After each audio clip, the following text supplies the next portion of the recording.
Guarantee দিতে পারবেন না। একেবারে কোঠা বোঝায় আর কি। হয় হয় ওই যে তুমি বিয়ে করে দাও নাম করো। তুমি কোনো প্রতিবন্ধী কোঠার মধ্যে আছো কিনা। ওটা ডিসেবল মানে শারীরিক ভাবে কোনো ভাবে বিকলাঙ্গটা হয় এটা কি কাজ করে ঠিক মতো।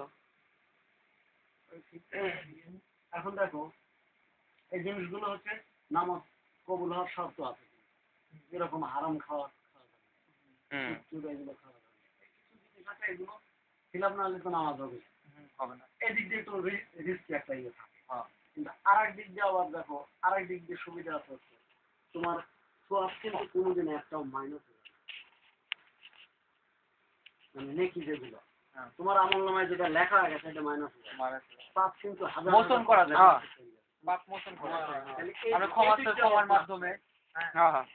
এই সব দিকেরই একটা নেগেটিভ পজিটিভ কিন্তু সুবিধা কয় কি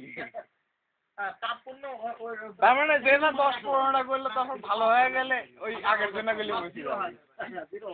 তোমার আমল দিয়ে হয়তো বা মুছতে পারে এই গ্যারান্টি দিতে হবে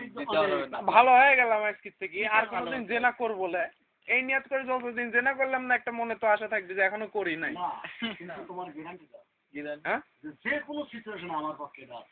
সম্ভব লে মনে হয় আল্লাহ না হওয়ার আগ পর্যন্ত তো ধরে নিলাম যে এখন মরে গেলে তাও আল্লাহ হয়তো মাফ করতে পারে হয় নাই যেহেতু এতক্ষণ আর যদি হয়ে যায় তখন মনে হয় আল্লাহ আগের তো আমার কবুল হয়ে গেলে এখন আমার নতুন করে ইয়া তওবা করা লাগবে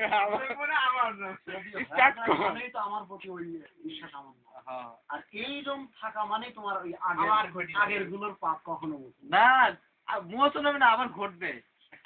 না চেষ্টা করা লাগবে চেষ্টা কি এই কনফিডেন্স এই কনফিডেন্স করবলে মূল কথা হলো করবলে এমন ক্ষমা চাইতে হবে আর সুযোগ কি পাই না ওই এমন ক্ষমা চাইতে হবে